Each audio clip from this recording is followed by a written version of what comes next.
पंचायत भाई जिंदाबाद जिंदाबाद जिंदाबाद।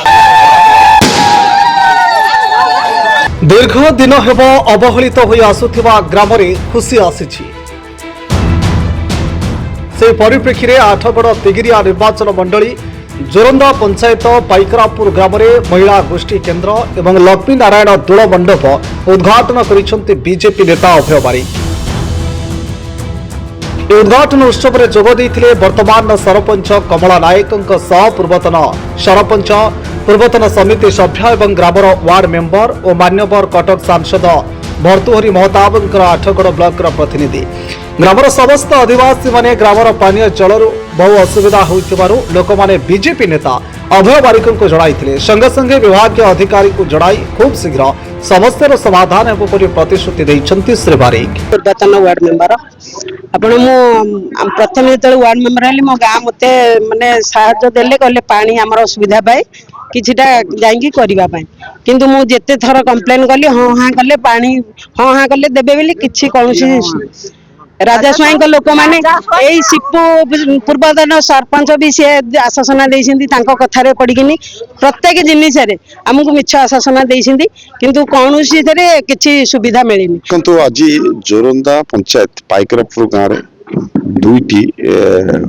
प्रकल्प उद्घाटन कराई। गोटे है मिशन शक्ति और द्वितीयटी है दोल मंडप जोटा कि आमर सरपंच एटी भी उपस्थित थे एवं पूर्वतन सरपंच समिति सभ्या आमर गाँव मुरबी अशोक भाई भी जे पूर्वतन सरकारी कर्मचारी सी भी समस्त एटी प्रेजेंट थे तांको कर कमल आज एटी उद्घाटन करागला एवं एटा बहुत दीर्घ दिन समस्या था जोटा कि आज सरपंच भी निजे रही तांको कर कमल आज उद्घाटन कराई। ग्रामवासी समस्ते बहुत खुशी दीर्घ दिन समस्या था जहाँकि आज कार्यकारिणी परिणत है से ग्रामवासी समस्ते खुशी और आउ गोटे डिमांड रखते पानीर घोर समस्या जोटा कि सांगे सांगे आरडब्ल्यूसीएस एक्जिक्यूटिव सहित कथा काली से काम आरंभ हम जहाँ समस्या अच्छी कारण ये हूँ भारतीय जनता पार्टी आप जानते ओडिशार जे मुख्यमंत्री अच्छा मान्यवर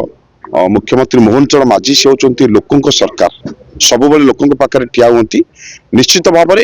ए पंचायतर विकास और विशेषकर किभली आठगड़ को आठगड़ और तिगिरिया निर्वाचन मंडल कि समृद्ध हम और 147 विधानसभा भितर आठगड़ कि 1 नंबर वास्तव में हम तापे आम सदा सर्वदा चेष्टा करूँ आम सरकार समय ही आठगड़ को विकसित करा देखु यहाँ तो है मु तो धन्यवाद देवे निजको आज धन्यवाद प्रथम देवाक चाहूँ एठिकार सरपंच जी अच्छा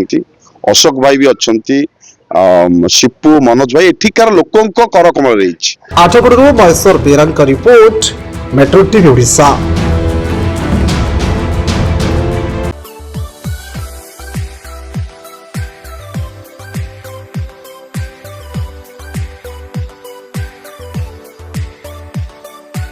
हॉलमार्क ऑर्नामेंट्स स्वप्नरू सत जाए।